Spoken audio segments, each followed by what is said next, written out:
Good evening, Internet. My name is Michael, and I'm here to review some stuff for you. Tonight we're going to foray into the world of video game movie adaptations by taking a look at a classic 1990s movie, Street Fighter.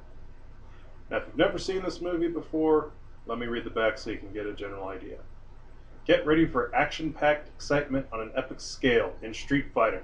Based on the massively popular video game, this adrenaline-pumping adventure stars international martial arts superstar Jean-Claude Van Damme as a commando leading an elite team of street fighters against the forces of an evil general.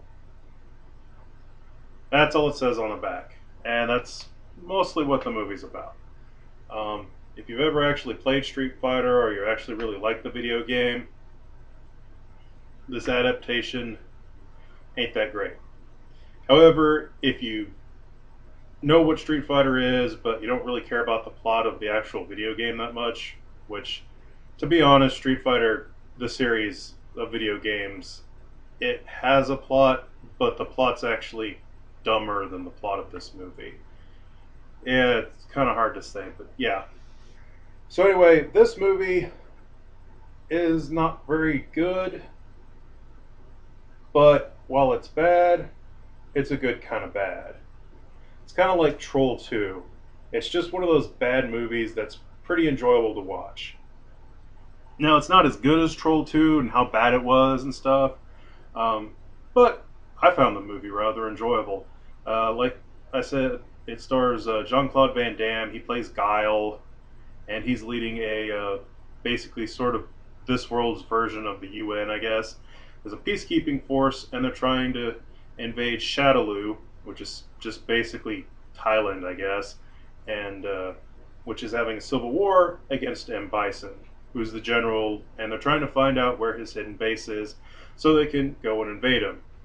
And they recruit Ken and Ryu, who in this movie are basically con artists, to go to his base and find out. And Chun-Li's in there as an investigative reporter and a whole bunch of other stuff. The plot is pretty simplistic, but it's actually pretty entertaining. An interesting thing for this movie is pretty much every named character is based on a Street Fighter character. There might have been one that wasn't. I don't know the Street Fighter stuff that well, but from what I can remember, every main character, every named character anyway, that actually gets a name is based on a Street Fighter character, and they're matched fairly well. Guile's pretty cool. He's, I don't know. One thing I need to say about this movie is that as far as action goes, it's pretty bad. It's not a very good action movie. But for an action comedy, it's gold, especially a bad action comedy. There's just a lot of just jokes here and there. They're not very good jokes, but on a whole, they add up to some fun. One of the more notable ones is they go to a black market where they're selling weapons, and it's like a scene from a used car lot. It's just hilarious. The main thing I gotta say, though, for this movie is the guy that plays Bison, Raul Julia, does an awesome job.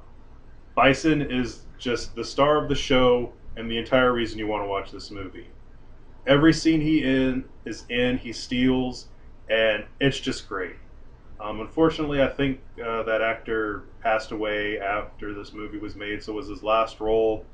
And some might say that a tragedy, but I think it's a great send-off for the guy. And this is just a great movie. I can't say it enough.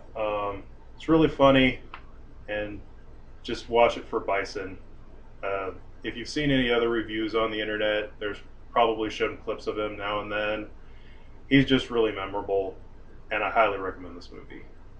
I gave it a 5, and that's all I have to say for today, and stay tuned for next time.